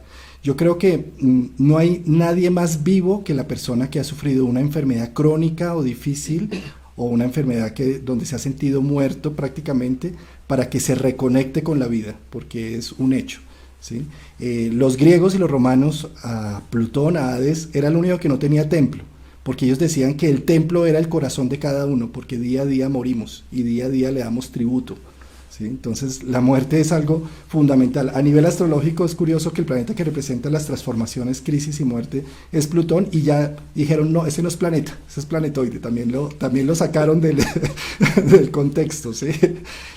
Mira, con respecto al tema de los ritos es curioso que hemos tenido, recogiendo una pregunta que hizo Lena también allí en el chat, que hablaba de el eje nodal. El eje nodal es donde se hacen los eclipses. El nodo sur, todo el 2019 ha pasado por Capricornio.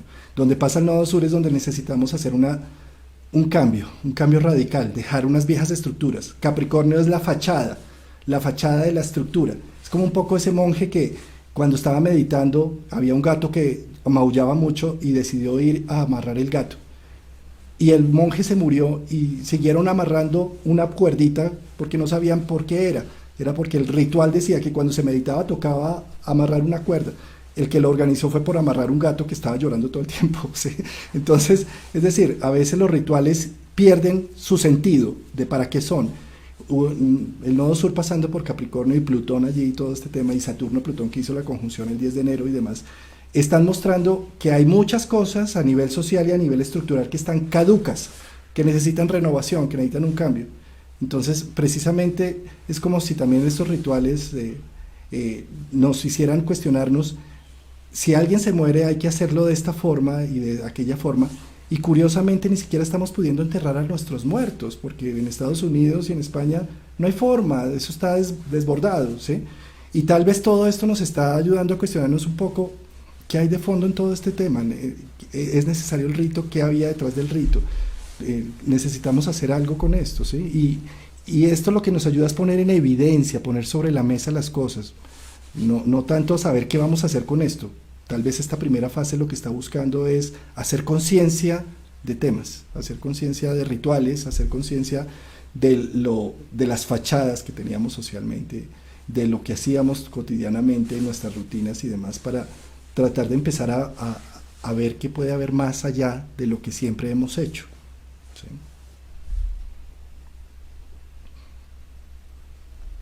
Bueno, Felipe, ¿qué vamos? Espérate que tienes cerrado el micrófono. ¿Ya? Ya. Sí. Listo. Bueno, claramente han emergido preguntas como técnicas a nivel astrológico. No sé si con todo lo que nos acabaste de mencionar respecto a Plutón ya les diste una respuesta, pero creo que vale la pena traer dos preguntas de naturaleza técnica que de pronto puedas ampliar para otras personas. Creo que es bueno que te diga las dos preguntas antes, a ver si de pronto puedes integrar la respuesta, no sé. Una es, Olga Lucía Espriella pregunta cuál es la función de Plutón en la tríada de Saturno, Plutón, Urano en Tauro. Y Lena Gameto pregunta si Neptuno no estaría colaborando para testear con Plutón las estructuras rígidas del dogma religioso. Bueno, muy bien. Son preguntas sí, realmente muy técnicas.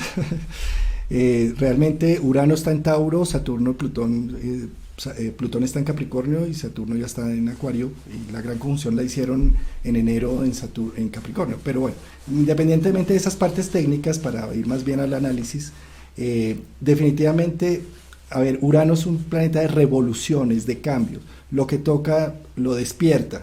Él entró en un signo que es el más fijo de todos, que es Tauro, que es el que en Tauro, si tenemos comida y si tenemos vivienda y si tenemos techo, déjeme quietico, no me muevan de mi zona de confort. ¿Por qué salir de mi zona de confort si es tan buena? ¿Sí? Urano entrando allí está pidiendo una renovación de valores, y Saturno y Plutón está pidiendo un cambio de la estructura, de la fachada, de la vieja forma de hacer las cosas. Indudablemente este trío, cuando hablamos de planetas como Plutón y Urano que son lentos, estamos hablando de un inconsciente colectivo. Cuando tocan un planeta personal, en medio de todo, pues Saturno es más o menos personal, pero pues tocó también a Marte por allí y demás, es como si se activara la dinámica de lo transpersonal y social a nivel individual. Pienso que todos estos movimientos sí es que están generando una gran transformación, así como el 2008 hubo una gran crisis y se transformó todo, en el 2011 que hubo el 2001 que hubo las Torres Gemelas y hubo un antes y un después. Creo indudablemente que este es un momento de la historia único. Los que estamos aquí presentes deberíamos ser unos faros de luz, de esperanza, de ilusión, de que sí se puede atravesar este momento. Vamos a tener la gran experiencia y la gran oportunidad de vivir estos momentos para contarlos seguramente más adelante. Y yo creo que todos estos planetas lo que nos están pidiendo es un proceso de crecimiento, de desarrollo, de salir de una etapa de inmadurez social a ver si empezamos a tener una conciencia global, una conciencia social, a ver si empezamos a construir algo realmente un poco más equitativo. Pues seguramente, como cuando hace uno orden en la casa, al principio se ve todo en caos, pero seguramente con el tiempo, en 1 o en 2 años, se va a empezar a ver un fruto de esta semilla que se está plantando en este instante. Bueno, Felipe, ¿alguna otra pregunta para ir cerrando también? Sí. David Jacobo Viveros Granja trae una pregunta muy interesante. Si uno, por ejemplo, tenía un arquetipo muy asociado al exterior, por ejemplo, digamos un Hermes muy enfocado al viaje y al estar, una persona que vive muy su Hermes desde afuera, este proceso de cuarentena, ¿qué hace con ese arquetipo? ¿Emerge otro arquetipo de pronto que uno no tenía, o qué estrategias podrían emerger en ese caso? Hay una cosa que creo que ha estado muy presente en la conversación, que es la importancia de subir la presión, de salir de la zona de confort. Esta cuarentena obviamente la están viviendo, todos los estamos viviendo de una manera diferente. No es lo mismo para un introvertido que para un extrovertido. Para el extrovertido que está acostumbrado a tener la energía afuera, que necesita del afuera para vincularse, para moverse, para dinamizarse, bueno, que le digan quédese encerrado es una tortura, para muchos. Para un introvertido, el que está acostumbrado a la reflexión, a los espacios privados, a tener tiempo con íntimo consigo y con su entorno más cercano, esta cuarentena de alguna manera le resulta un poco más familiar. Ahora, ¿qué pasa cuando tú tienes, por ejemplo, a un Zeus, a un Júpiter, a un empresario que está acostumbrado a moverse, a montarse en una empresa, a subir en un avión y ir de una ciudad a otra, y le dicen, no, mire, es que usted no se puede mover, porque aquí no hay avión privado que valga, aquí no hay dinero que valga, usted se tiene que quedar aquí. Bueno, inevitablemente eso va a generar una subida de presión psíquica, por llamarlo de alguna manera, que va a tocar dos terrenos muy importantes. Uno, el terreno de los complejos, que tienen que ver más con su biografía y más con su historia. Y otro, nuevamente, el terreno de su mundo arquetipal. Otra vez, si yo tengo una cierta cultura interna acerca de cuáles son mis complejos, yo puedo de alguna manera identificar qué de eso se está moviendo y qué puede interferir.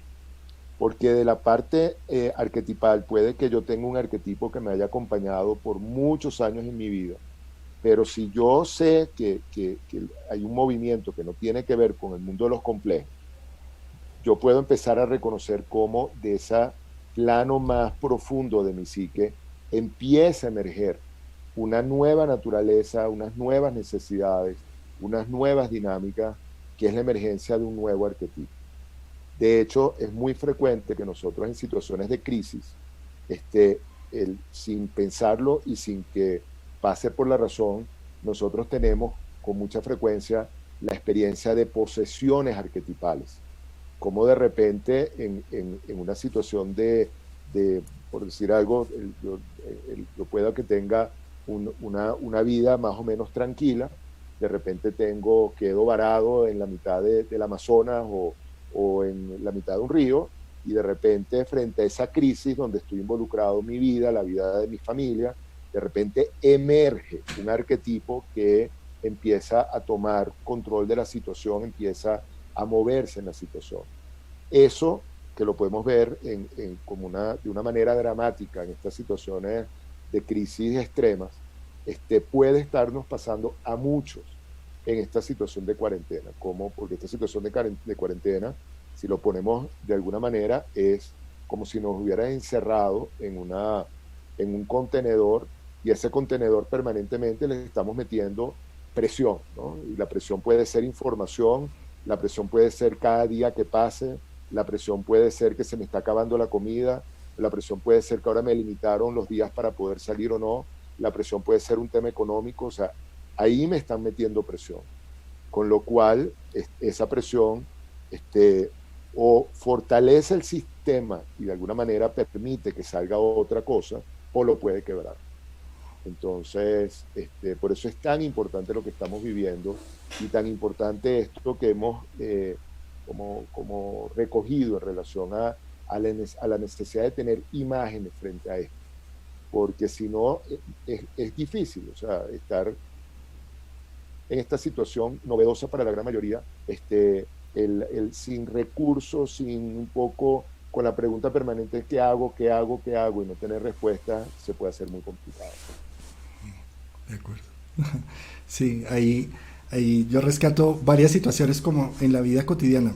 Por ejemplo, cuando las personas que son padres, cuando tienen un hijo, que no tienen ni idea de qué va a pasar cuando sean papás. Y cuando llega, o sea, antes de ser papás, eso es toda la imaginación, qué belleza, eso va a ser lo máximo. Y nace ese culicagado y empieza a codo limpio a abrirse espacio, a decir, aquí estoy, a llanto limpio. ¿Cómo nos cuesta de trabajo hacer ese paso de ser un individuo a empezar a ser papá? ¿Sí? Ese es un tema. De la misma manera, yo diría que esto es como si estuviera un nuevo nacimiento, ¿sí? Y es como si hubiera un cambio, necesitamos cambiar una estructura. Pensemos que somos muchos dentro. Si está Hermes, ese Hermes que hablaba él, el mensajero, el dinámico, el extrovertido, pero ese es uno de todo el panteón que tienes dentro, ¿sí? Y tal vez este frenón en seco esté pidiendo pista otra serie de arquetipos que no conoces. Ahora, que son arquetipos que están como bebés adentro, ¿sí? Y como bebés y como mamíferos sabemos que todos tenemos un proceso de evolución para empezar no más a hablar o a caminar y demás. Cuando sacamos algo de lo que no reconocemos en nuestro interior, no va a salir de una vez armado, va a salir gateando y va a salir como el pollito, a cada paso una cagadita, ¿sí? Entonces no quiere decir esto que una vez se hace un paro, ya entonces tenemos los otros arquetipos ahí listos para la acción. No, pero tal vez sí sea un momento de empezar a reconocer que somos más de lo que hasta ahora la fachada nos había puesto a hacer.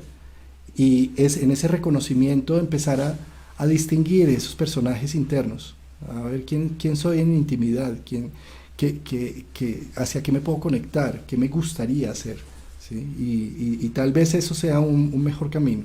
O sea, definitivamente el aislamiento lo que nos ha dicho es no puede salir, y a un extrovertido eso es muy complejo, ¿sí? Y bueno, pues tal vez sea una buena oportunidad de que este nacimiento a nivel social que está pasando sea una forma de reconocer otros procesos, otros arquetipos, otros personajes internos que tenemos allá, que nunca les hemos dado salida porque no tienen participación en ningún lado y que ahora la tienen. Tal vez sea un momento para hacer otro tipo de actividades en donde, es más, de no hacer nada, porque tal vez una persona extrovertida está acostumbrada a hacer tanto hacia afuera que tal vez este momento lo que le está pidiendo es no haga nada, no tiene que ser constructivo, no tiene, a usted no lo van a querer por lo que hace, lo que arma, lo van a querer es por querer estar en la casa, ¿sí? La gran madre está diciendo no hagas nada, ¿sí? Entonces en cierta medida es como una oportunidad para reconocer qué pasa cuando no hago nada.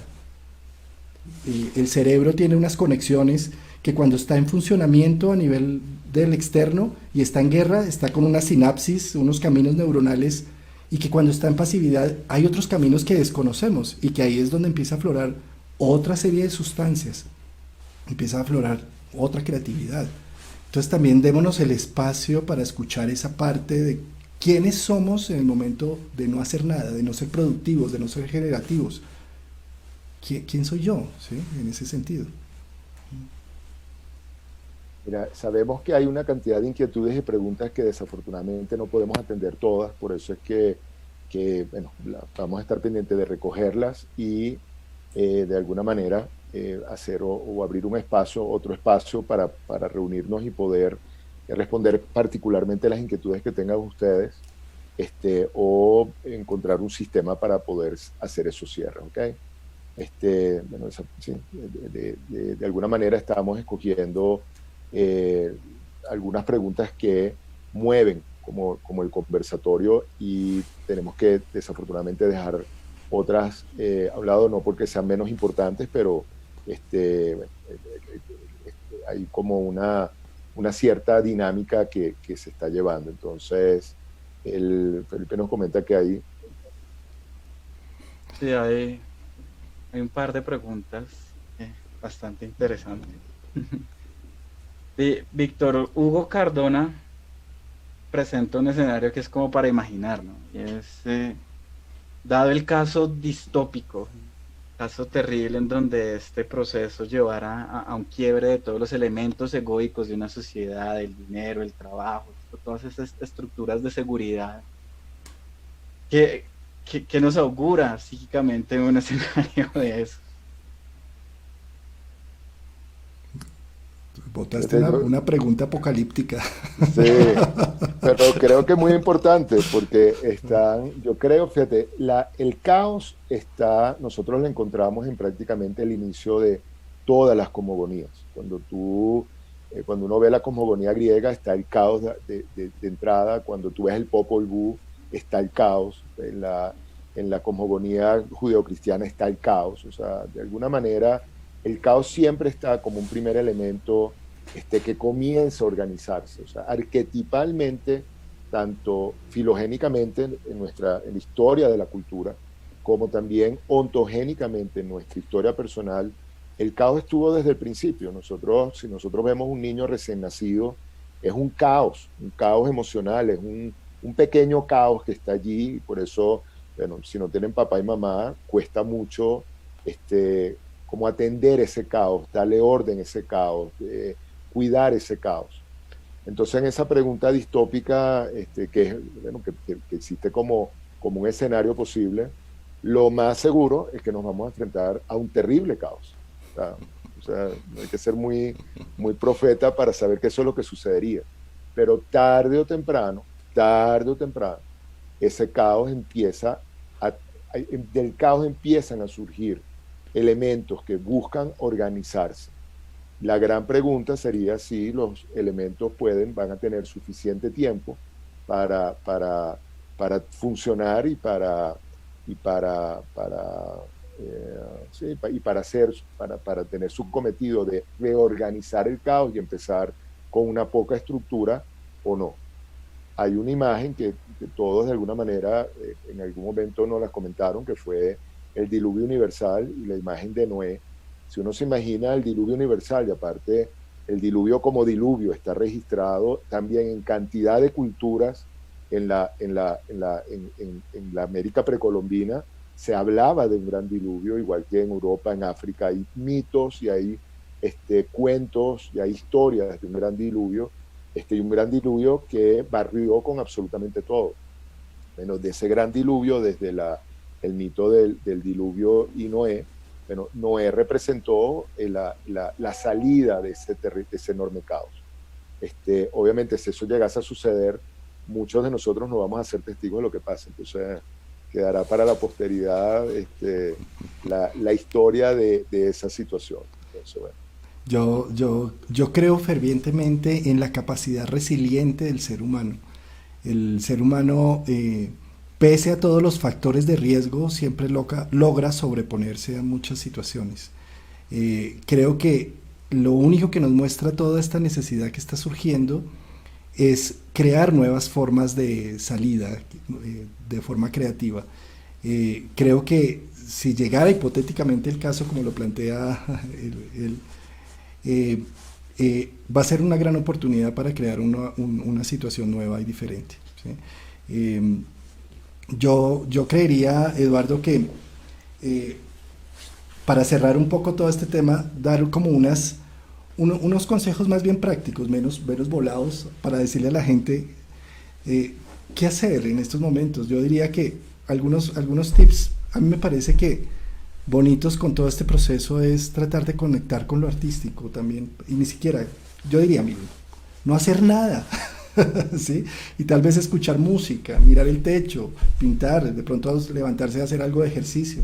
Pero yo creo que para salir de este momento digamos, para cosechar esa tierra fértil que ya viene, yo creo que lo que tenemos que hacer es entregarnos a lo que hay, no estar pensando todo lo que debería estar haciendo, o qué peligro, mi empresa me va a botar, o mi trabajo ya no va a estar. No, tal vez este sea un momento de hacer realmente una pausa profunda y sincera interna desde adentro, y no hacer nada, poner una música. La música yo sí creo que es muy importante en este instante, puede ayudar, es un refresco para el alma, ¿sí?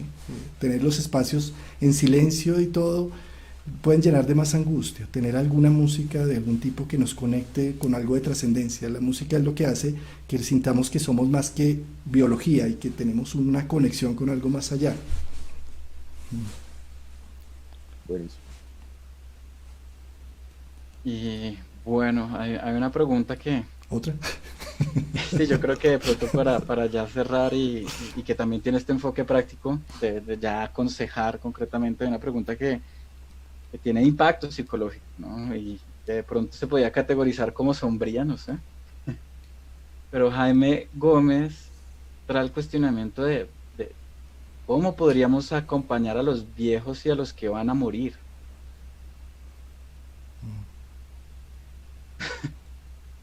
Sí, no, yo creo que la tecnología en este momento puede ayudar mucho. Yo creo que es un momento para, si no podemos estar con nuestros viejos, tener el detalle de estar más en contacto con ellos de alguna forma, ¿no? Es un momento como de, de hablar con ellos. Tal vez el viejo precisamente está representando el viejo, que es el más vulnerable, o bueno, realmente se están muriendo de todas las edades, pero que supuestamente a nivel estadístico es el más vulnerable.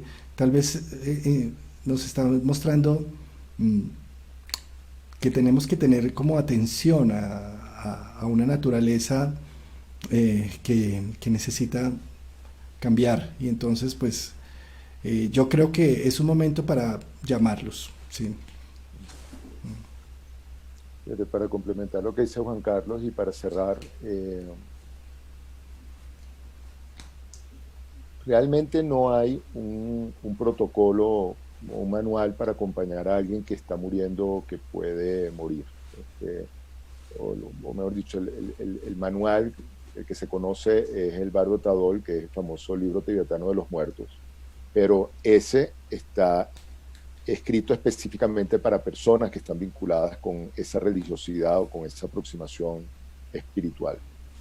Para lo que podemos llamar el hombre de a pie, yo diría que la única brújula que tenemos es la emoción y la intuición. Yo creo que cuando nosotros nos conectamos profundamente con alguien que está muriendo, que está o que va a morir o que piensa que va a morir. Un primer elemento, una de las emociones con las que nos vamos a encontrar es con un profundo miedo si la persona no está preparada, porque la muerte representa ese gran misterio, bueno, que si yo no me he aproximado a él, inevitablemente va a ser una fuente enorme de miedo y de ansiedad. Entonces, en los casos en que la persona no está preparada, por utilizar una frase coloquial, lo que va a sentir es mucho miedo y mucha ansiedad. Y la única manera de aproximarnos a alguien con miedo y ansiedad es desde el amor y desde la intuición.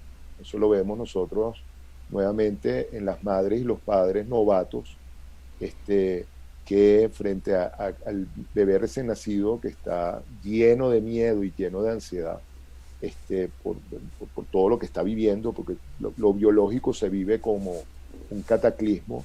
La única herramienta realmente es esa conexión empática, donde yo empiezo a encontrar elementos que pueden de alguna manera acompañar. En una época de mi carrera, a mí me tocó acompañar a muchas personas a morir, muchas personas que estaban en procesos terminales. Y algo que yo aprendí de esos procesos, que para mí fueron una escuela increíble de vida, es que tarde o temprano la persona, cuando tomaba conciencia de que estaba muriendo, tarde o temprano había algo que sucedía y había como una situación de entrega y de tranquilidad.